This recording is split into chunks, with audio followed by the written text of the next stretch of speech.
Yuk, selamat malam.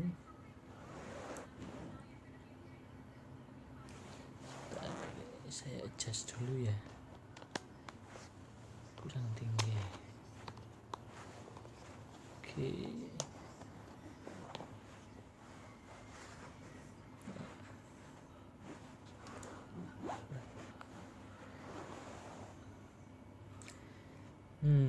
Hari ini tanggal 9 Juni 2023, hari Jumat. Sekarang jam 10 lewat 50 malam. Alhamdulillah hari ini kegiatan semua lancar, lumayan seru. Hari ini banyak pengalaman baru, juga bertemu dengan orang-orang baru. Mungkin saya mau cerita dari tadi malam ya. Tadi malam itu tiba-tiba saya dapat telepon dari seseorang yang mau menjemput saya. Ternyata dia itu adalah keponakan dari teman ibu saya yang sudah kerja di sini selama 17 tahun. Tadi malam lepas maghrib tuh dia, Mas Harul, naik motor semacam Jupiter MX warna kuning, menjemput saya di depan. Tiba-tiba saya ditelepon. Biasanya di sini kan orang cakap Melayu, ya waktu telepon bahasa Malangan, bahasa Jawa. Oke, akhirnya saya turunlah saya ke lobi, ketemu dia, say hi, langsung diajak pergi ke rumahnya dekat dari sini. Sekitar kami perjalanan tak sampai 5 menit naik motor tuh. Sampai sana pun sudah ditunggu oleh kawan ibu saya itu yang namanya Bu Nini.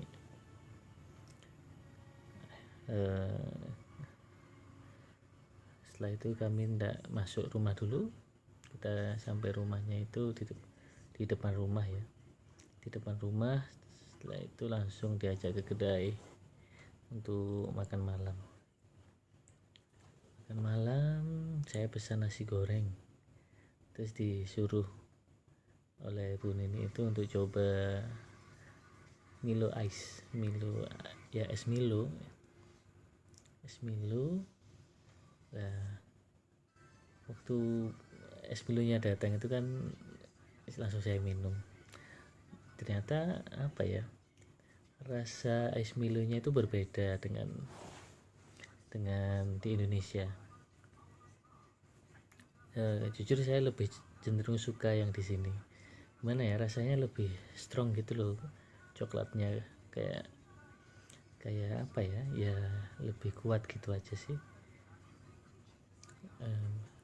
Nasi goreng, kemudian dibelikan satenya pun sate ayamnya juga berbeda dengan di Indonesia. Kalau di Indonesia kan sate ayam dibakar dengan bumbu kecap ya, bumbu kecap. Di sini sate ayam tuh warnanya kuning, semacam apa di bumbu kunyit, terus ada taburan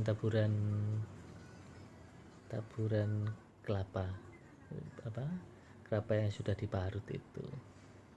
Terus cenderung lebih besar daripada yang biasa saya makan di Malang. Itu ngobrol sana sini bersama saudara-saudara beliau juga ikut makan di kedai itu. Ternyata beliau itu asli orang Malang, di daerah Malang Kota itu. Merantau sudah 17 tahun di sini. Sudah lama kerja juga di sini. Pulang terakhir itu 2015 maybe. Sangat lama. Bahkan kadang waktu kami bercakap-cakap tuh beliau agak kesulitan bahasa Indonesia. Lebih suka kalau dia cakap bahasa Jawa atau Melayu sekalian. karena memang daerah tinggalnya itu di yang namanya daerah Datuk Keramat, Kampung Datuk Keramat tuh menurut beliau, kesaksian beliau itu memang banyak orang Indonesia yang tinggal di sini. Bahkan di pasar pun yang jualan juga orang Indonesia. Jam tuh. Jadi kemarin waktu di depan rumahnya itu kan ada kumpul-kumpul. Ya semua yang kumpul juga orang-orang Indonesia. Kebetulan ngobrolnya pakai bahasa Jawa, pakai bahasa Madura begitu. Bila selesai dari kedai, saya diajak ke rumahnya. Rumahnya itu apa ya, kayak flat rumah, jadi kayak ada bangunan rumah besar itu lantai 3. Nah itu dalam satu flat itu berisi 2 kamar, kamar mandi 1, ada ruang tamu lumayan luas lah, mungkin kayak rumah tipe 70-an 72 ya tuh, tapi di lantai 3. Dan itu sepertinya di satu lantai itu ada 2 flat, ada yang 2 ada yang 3 yang saya lihat kemarin. Lepas itu saya pulang, diantar sama Mas Harul tadi yang jemput saya. Nah, sambil cerita-cerita kalau dia dulu itu lahirnya juga di Malaysia sini, tapi sempat sekolah waktu kecil, sekolahnya di Indonesia, dan KTP-nya KTP sini, jadi warga Malaysia. Tapi bahasa Jawanya itu, logat Jawanya masih tidak hilang. Ya mungkin karena di sini komunitasnya di rumah itu kiri kanannya masih banyak orang Jawa. Jadi waktu kerja aja dia pakai bahasa Melayu, cakap Melayu. Ya, terus sambil cerita di jalan kan saya tanya, kok di sini tuh apa ya, cenderung sepeda motorcycle tuh lebih sedikit daripada volume kendaraannya itu lebih sedikit daripada mobil atau kereta. Ya kalau menurut kesaksian Mas Harul sih memang di sini di Malaysia itu untuk pembelian kereta atau mobil itu memang harganya murah sekali. Bahkan ya saking murahnya memang hampir setiap rumah pasti punya mobil gitu, punya kereta. Bahkan memang tak jarang saya lihat itu waktu jogging pagi, ada satu rumah yang punya mobil 4, mobil 3, itu sangat lumrah. Dan menurut Mas Harul tadi juga, bahkan kalau ya garasinya tidak cukup itu ditaruh di pinggir jalan. Dan memang di sini di Kuala Lumpur ini banyak mobil-mobil ditaruh di pinggir jalan. Ya kepanasan, kehujanan macam tuh. Oke, saya sudah pulang, kemudian tidurlah sampai malam pun tidur. Esoknya hari ini tadi pagi bangun sekitar jam 5 sini ya, jam 5 Malaysia. Kalau di Malang kan jam 5 itu sudah agak, mungkin matahari sudah terlihat, sini belum. Itu lumayan kayak kagok, karena kan sholat subuh gitu ya. Sholat subuh, waktu selesai sholat ternyata di sini baru adzan. Adzannya di sini jam 6 kurang 10. Itu agak perlu penyesuaian lagi. Kayak duhur pun jam 1 lebih 1/4. Asar itu jam berapa tadi? jam 4 ya. Asar jam 4 lebih berapa tadi? Hampir setengah 5 ya. Itu memang jarak waktunya berbeda. Kalau waktu secara zona waktu di sini lebih cepat 1 jam daripada waktu Indonesia bagian barat gitu. Oke, paginya saya jogging, di sempat ada helikopter dari tentara yang sedang patroli kayaknya waktu jogging, sambil saya cari-cari jalan sama pingin tahu MRT, stasiun MRT, stasiun LRT, karena rencana hari ini memang pergi ke KLCC gitu. Ingin tahu macam mana nak pergi sana. Tapi pagi agendanya tadi itu saya register di International Office di Menara Razak lantai 8. Tadi dibantu oleh Puan Dila, orangnya sangat humble, friendly, sangat helpful lah. Bantu kami untuk register, alurnya cepat.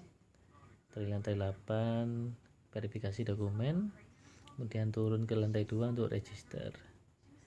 Itu kami isi form, Google Form, tentang kelengkapan saya.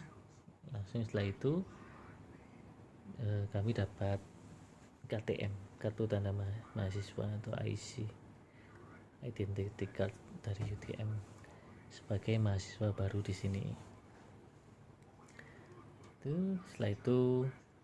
Setelah dapat KTM, saya diajak keliling-keliling di UTM ini, ada apa saja, kemudian apa saja yang bisa saya akses. Ketika sudah memegang kartu tersebut itu masuk ke library, pinjam buku nak masuk nak guna lounge untuk student kah, itu boleh. Student. Oke, setelah keliling dia pamit karena katanya Senin mau ketemu lagi nanti.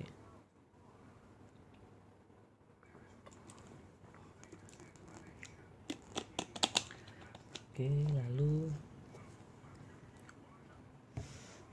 lepas itu sekitar jam 11 ya waktu sini, setelah 12 lah kita baru selesai. Karena hari Jumat ya, saya pulang ke hotel dulu, ke penginapan dulu untuk siap-siap hari sholat Jumat. Tapi mungkin berbeda tempat aja ya, tapi sama aja, karena ini memang sudah penyakit. Jadi ketika ngantuk tiba-tiba setelah masuk ke kamar itu ngantuk sangat, ingin tidur gitu. Sama-sama di Indonesia, sama-sama di Malaysia pun sebelum Jumat memang sangat ngantuk gitu. Bener-bener ngantuk, mau tidur itu enak tapi kok sayang gitu. Terus berangkatlah ke masjid, ternyata cepat penuh. Saya sholat Jumat di masjid kampus, sama tetap ngantuk, tetap khutbah itu juga masih ngantuk. Tapi lepas sholat Jumat tak ngantuk lagi gitu rencana. Saya mau tidur saja, nanti agak sore mungkin baru berangkat jalan-jalan. Ternyata gak ngantuk ya, akhirnya langsung setelah dari sholat Jumat kembali ke kamar lagi, kemudian ya langsung siap-siap untuk berangkat jalan-jalan. Setelah browsing dan melihat waktu masih cukup lama tadi ya, baru lepas duhur, lepas sholat Jumat.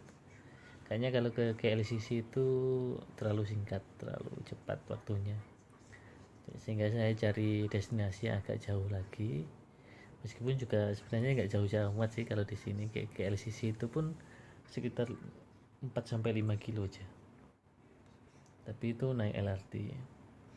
Ya tadi malam juga dikasih pinjam kartu NFC itu ya. Kalau di Indonesia mungkin e-tol, semacam e-tol. Di sini nyebutnya MyCard untuk akses naik LRT, public transportation lah, MRT, LRT, buat bayar makan, buat beli makan atau minum di kedai, di minimarket juga bisa.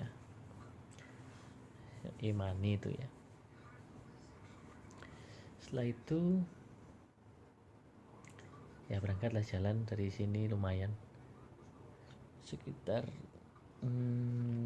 sebenarnya jaraknya sekitar 1,5 kilo ke stasiun terdekat, stasiun LRT terdekat.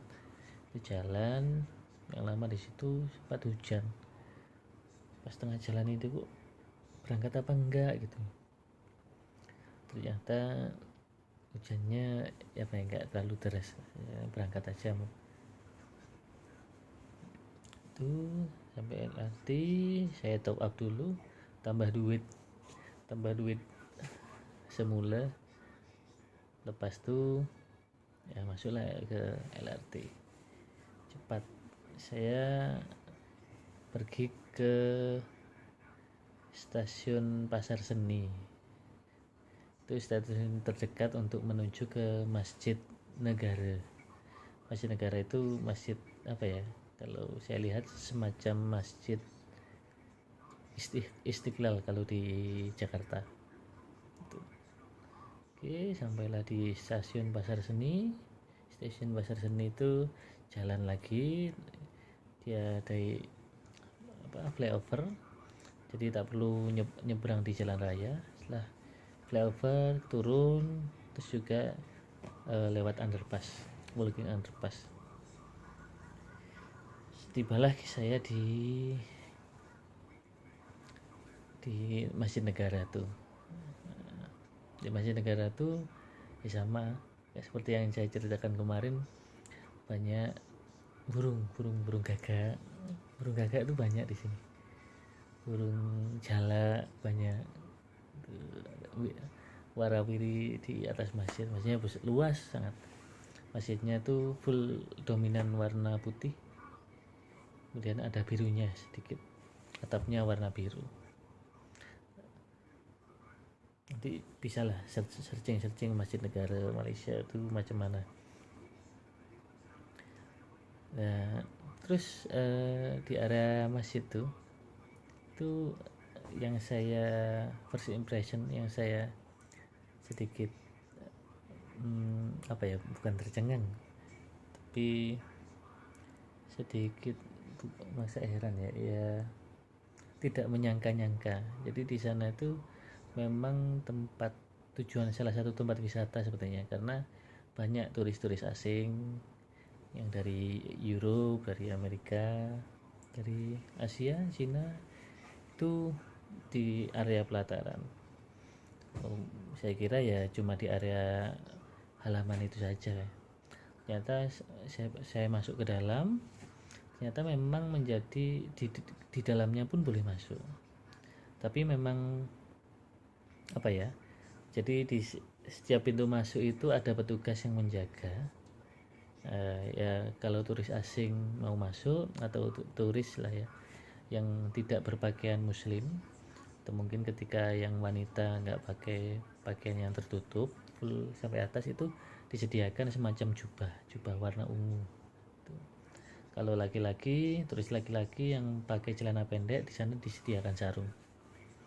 Itu termasuk konsep yang mind blowing menurut saya, belum pernah saya temui di Indonesia. Jadi mereka boleh masuk sampai ke dalam masjid. Ada yang pakai guide, tour guide, ada juga yang berangkat sendiri, rata-rata berombongan gitu. Ada yang menjelaskan spot ini untuk apa, kemudian lalu di samping kiri masjid tuh jadi masjidnya setelah halaman itu ada semacam selasar besar yang mengelilingi masjid. Terus di dalamnya itu ada main buildingnya. bangunan utamanya yang untuk sholat. Ya sholatnya kalau mungkin nggak cukup bisa ke selasar-selasar itu ya. Jadi turis-turis itu diajak berkeliling di selasar-selasar itu. Di sana ada banyak-banyak information seperti yang saya lihat tadi terkait sejarah Masjid Jami itu macam mana, terus sama imam besar di sana itu siapa saja, periode-periodenya, setiap periode ada foto dan profilnya. Nah itu mereka foto-foto lah ya, foto-foto sama keliling. Terus di dalam main building itu di sebelah kiri itu ada dikasih pembatas. Jadi mereka kalau nak tengok orang sholat itu, nak foto-foto itu tak boleh masuk ke dalam main building, hanya boleh masuk di bagian kiri itu ya, memang masuk sedikit tapi dibatasi tali di pembatas. Mereka boleh duduk di situ foto-foto. Jadi tadi ketika kami sholat banyak yang duduk di situ untuk observe mungkin ya, untuk foto-foto, melihat bagaimana kegiatan di sana gitu. Lalu yang sedikit berbeda lagi ketika mulai saya datang di sini sampai sekarang, apa ini menjadi format ibadah di sini begitu ya. Karena setiap saya datang ke masjid itu, kalau pertama ketika azan tuh biasanya kalau muadzin di Indonesia kan ada di dalam ya, nampak lah biasanya ada mikrofon di sebelah tempat imam itu ya. Tapi kalau di sini dari semua masjid yang saya kunjungi itu ketika azan muadzinnya nggak kelihatan, nggak tahu dia ada di mana. Mungkin sepertinya ada ruangan sendiri. Nah itu azan selesai, pas itu sekitar 5 menit setelah baru iqomah untuk menjalankan sholat. Nah selalu dari berapa masjid, 1, 2, 3, 4 masjid ini yang saya tempati untuk sholat itu ada, jadi di tempat imam itu ada pintu, di sebelahnya ada pintu macam ya, pintu akses untuk orang lewat ya, maybe itu ruangan bilik untuk imam atau petugas sholat. Lalu ketika hendak iqomah itu ada 2 orang yang keluar dari sana. Jadi 2 orang ini keluar dengan pakaian yang sama, sepertinya seragam gitu ya, pakai peci, terus kemudian pakai jubah dan sama mereka berjalan beriringan. Kemudian yang satu berdiri di tempat imam, yang satu di belakangnya. Nah yang di belakang imamnya ini yang melakukan iqomah, selalu seperti itu. Setelah iqomah, yang imamnya itu langsung pakai semacam mikrofon untuk melakukan sholat gitu ya, sholat seperti biasanya sampai terakhir. Nah itu apakah memang seperti itu? Tapi dari empatnya ini kok selalu yang saya temui itu, jadi kan saya bisa mengambil kesimpulan akhirnya. Tapi nggak tahu lah, saya coba lagi untuk pergi lain masjid ya.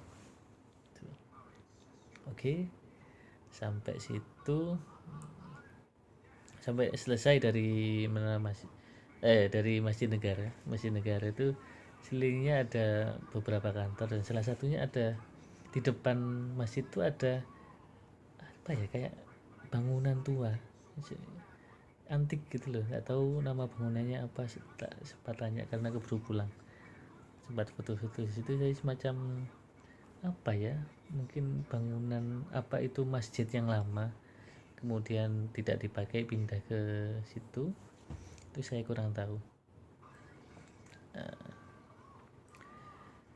Oke. Kemudian setelah dari Masjid Menara saya pergi ke KLCC balik arah, KLCC Petronas. macam mana sih KLCC itu nampak. Saya baru pertama kali juga ke sini kan. Saya naik LRT lagi berapa stasiun. Pertama dari Plaza Seni itu melewati Masjid Jamek, stasiun Masjid Jamek, kemudian Dangwangi, Kampung Baru. Oh ya, lewat 4 stasiun baru sampai ke KLCC. Ya, dia itu posisi stasiunnya di KLCC itu di basement. Jadi kalau mau keluar ke Petronas harus naik tangga 2 kali ya. Jadi posisinya itu berada benar-benar di bawah menara Twin Tower Petronas. Dan setelah naik stasiun itu kemudian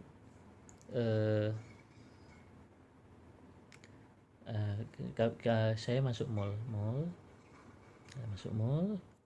naik lagi ke lantai 1 baru bisa keluar. Itu memang tempatnya sangat nyaman sekali kalau buat bengong gak ngapa-ngapain. Di depan KLCC itu ada hamparan lahan yang luas. Di situ ada danau-danaunya, ada playgroundnya, tempat duduk-duduk banyak, danau, kemudian tempat main untuk anak-anak juga banyak, sudah difasilitasi, masjid pun dekat. Jadi memang sepertinya disetting untuk tempat berkumpul banyak orang. Ada air di danau itu, ada air mancurnya yang tadi ketika lepas maghrib dia semacam atraksi ya, tapi dengan diiringi musik. Jadi beberapa air mancur itu semacam membentuk irama sesuai dengan nada dari musik yang dimainkan. Jadi di sana ada mall, banyak mall, nggak hanya satu, ada mall mungkin 3 ya. Ampang Mall lupa. Stasiun dekat, playground, banyak orang jogging sampai malam pun banyak. Tadi saya pulang mendekati Isya itu masih banyak orang jogging, masih banyak orang main, foto-foto di sana, menikmati keindahan dari apa yang disajikan di sana itu. Ya, mungkin bagi saya itu memang mengagumkan. Jadi karena memang ketika bengong di sana itu kayak relax. Padahal cuma lihat air, lihat orang lihat itu air mancur. Itu mungkin kalau operatornya sudah biasa ya, gini lagi here we go again, formatnya sama mungkin gitu.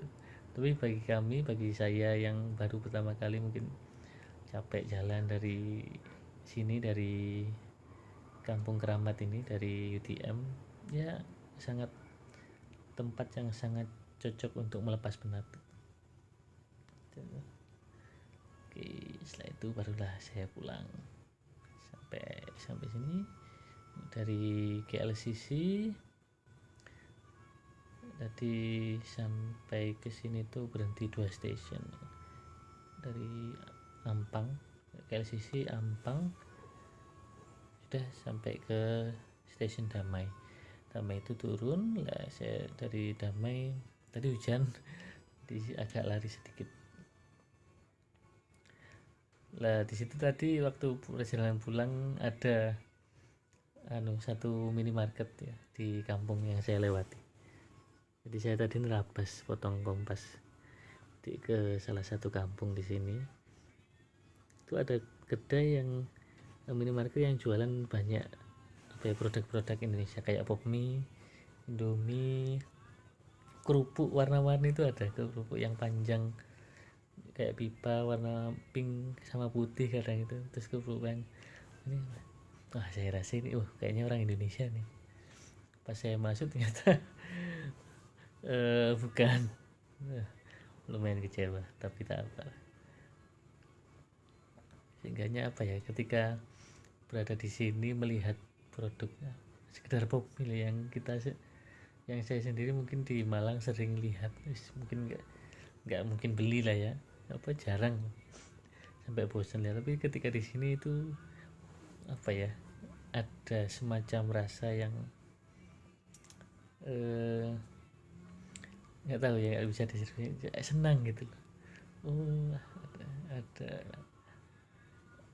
ada barang Indonesia yang ada di sini, sesuatu yang Indonesia yang juga di sini. Jadi saya gara-gara Popmi aja sudah merasa tidak sendiri.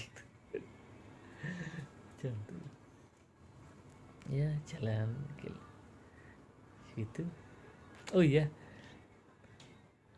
tadi juga lupa belum cerita, ketika Jumat tadi di depan masjid tempat saya Jumatan itu ada orang jualan minuman dingin gitu ya, minuman dingin yang ditaruh di banyak apa ya, bukan kaleng, semacam kayak akuarium, banyak macam-macam rasa itu. Terus kemudian dia taruh di cup, mungkin ada sekitar 4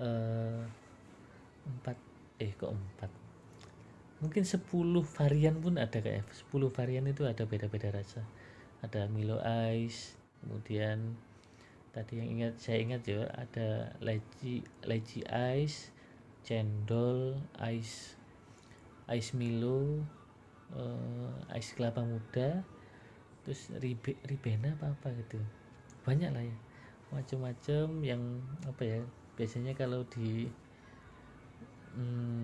IG atau mungkin di YouTube orang yang jualan 5 ribuan itu loh, yang ada masa pakai tangki itu kan, ya itulah ya, yang kayak akuarium besar-besar yang ada namanya, ini menunya apa itu.